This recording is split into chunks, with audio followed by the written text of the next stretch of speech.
So next பார்க்க போற concept passing array to function. So function கால் பண்ணும்போது function name open and close parenthesisக்குள்ள variable name pass பண்ணியிருக்கோம் இல்லை டைரக்டா வேல்யூ கூட பாஸ் பண்ணியிருக்கோம். இப்போ மெயின் ஃபங்க்ஷன்ல இருந்து நம்ம ஃபங்க்ஷன் கால் பண்ணும்போது கிரியேட் பண்ண அரேல இருக்கக்கூடிய அரே எலமெண்ட்ஸ், அதாவது வேல்யூஸ் எப்படி வந்து அரே வேல்யூஸ் எப்படி பாஸ் பண்றது, அதுக்கான ஃபார்மேட் என்ன அப்படின்றத பார்க்க போறோம்.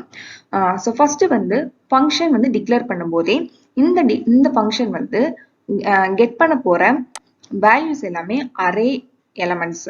அப்போ டிக்ளரேஷன்ல வந்து நம்ம அரேவை தான் கிரியேட் பண்ணணும்.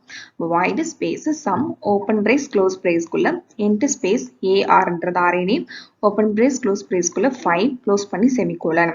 அப்போ இந்த சம்ன்ற யூசர் டிஃபைன் ஃபங்க்ஷனுக்கு 5 அரே எலமெண்ட்ஸ் வந்து டெம்பரரியா கிரியேட் ஆகும். ஒவ்வொரு எலமெண்ட், அதாவது 0 1 2 3 4 இந்த 5 எலமெண்ட்ஸ்குள்ள 5 வேல்யூஸ் வந்து அதால கெட் பண்ணி காப்பி பண்ணி உள்ள கால்குலேஷன் பார்ட்டுக்கு அதை யூஸ் பண்ணிக்க முடியும். Okay, next main function int space. இங்கே தான் வந்து ஒரிஜினல் அரே கிரியேட் பண்றோம். எக்ஸ் பிரேஸ்குள்ள 5 ஈக்குவல் டு, ஸோ இங்கே இனிஷியலைசேஷன் பண்ணிடுறோம். 0ல 10, 1ல வந்து 20 அண்ட் 2ல வந்து 30, 3ல வந்து 40 அண்ட் 4ல வந்து 50. இந்த 0 1 2 3 4 இது வந்து index x of 0 x of 1 இந்த மாதிரி x of 4 வரை இருக்கும். ஸோ உள்ள வந்து ஸ்டோர் ஆயிடும். Sum open brace close brace உள்ள வந்து எக்ஸ்ன்றது அரே நேம். ஸோ இங்கே வந்து பக்கத்துல அரே சைஸ் கொடுக்க தேவையில்லை, அரே நேம் மட்டும் கொடுத்தா போதும். இதுக்கு இப்போ ஃபங்க்ஷன் கால் பண்ணியாச்சு அரே நேம் கொடுத்து. ஸோ ஃபங்க்ஷன் டெஃபினிஷனுக்கு கம்பைலர் வந்து வரும். void space sum பிரேஸ்குள்ள int space ar and பிரேஸ்குள்ள 5. இப்போ ar of 0ல என்ன காப்பி பண்ணிக்கும், 10 காப்பி பண்ணிக்கும். ar of 1ல 20 காப்பி பண்ணிக்கும். ar of 2ல 30 காப்பி பண்ணிக்கும். ar of 3ல 40 காப்பி பண்ணிக்கும். ar of 4ல 50 காப்பி பண்ணி வச்சுக்கும். ஓகே, இப்போ காப்பி பண்ண இந்த வேல்யூஸ் எல்லாமே ஒன் பை ஒன்னா ஆட் பண்ணிக்க போறோம். அது வந்து 10 20யோடையும் அப்புறம் வரக்கூடிய ரிசல்ட்டை வந்து அடுத்த வேல்யூடையும் அப்படி காப்பி பண்ணி டோட்டலா வந்து அரே வந்து சம் பண்ண போறோம். அப்போ இன்ட் ஸ்பேஸ் சம் பண்ணும்போது ஸ்டார்டிங் வேல்யூ 0 வச்சுக்கணும். So s equal to 0 comma i for loop use பண்ண போறோம். So counter variable i for i equal to 0 i less than 5 i plus plus. So first வந்து condition check பண்ணோம். 0 less than 5 condition true ஆனதும் உள்ள இருக்கக்கூடிய statement என்ன, for loop statement S equal to S plus array இருக்கு. அப்போ starting value 0 plus first AR of i இருக்க இடத்துல 0 பிளேஸ் ஆகும்.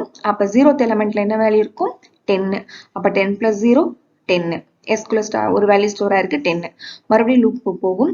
ஐ ஈக்குவல் டு 1 ஆகும். 1 less than 5 condition true. So 10 ஏற்கனவே 10 இருக்கு இல்லையா, 10 பிளஸ் இப்போ ஏஆர் ஆஃப் 1 என்ன இருக்கு 20. ஓகே, ரெண்டும் வந்து ஆட் ஆகும். அப்போ 10 பிளஸ் 20 30. எஸ்குள்ள வந்து 30 ஸ்டோர் ஆயிக்கும். மறுபடியும் லூப் போயிட்டு ஐ ஈக்குவல் டு 2 ஆகும். 2 லெஸ் தென் 5 இப்போ ஏற்கனவே 30 இருந்துச்சு இல்லையா, 30 பிளஸ் 30 இப்போ 60 ஆகும்.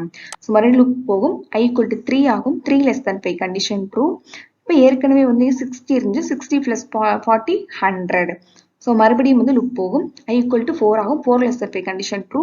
ஸோ ஏற்கனவே வந்து 100 இருந்துச்சு, இப்போ 50 ஆட் ஆகும். So 150 base equal to 150. மறுபடியும் வந்து லூப் போகும், இன்க்ரிமெண்ட் ஆகும். ஐ ஈக்குவல் டு 5 ஆகும். 5 லெஸ் தென் 5 கண்டிஷன் ஃபால்ஸ். அதோட வந்து லூப் வந்து எண்ட் ஆயிடுச்சு. இப்போ நெக்ஸ்ட் என்ன ஸ்டேட்மெண்ட் இருக்கு, printfல total sum of elements equal to எஸ்ன்ற வேரியபிள் என்ன வேல்யூ ஸ்டோர் ஆயிருக்கும் 150. ஸோ அது நம்மளுக்கு ஸ்கிரீன்ல அவுட்புட் ஸ்கிரீன்ல டிஸ்பிளே ஆயிடும். ஸோ மறுபடியும் வந்து மெயின் ஃபங்க்ஷனுக்கு போயிடும் கம்பைலர். ஸோ அதோட இந்த ப்ரோக்ராம் எண்ட். ஓகே, இப்படிதான் வந்து நம்ம மெயின் ஃபங்க்ஷன்ல ஒரிஜினலா அரே கிரியேட் பண்ணியிருக்கோம். அதுக்கு வேல்யூஸும் இருக்கு.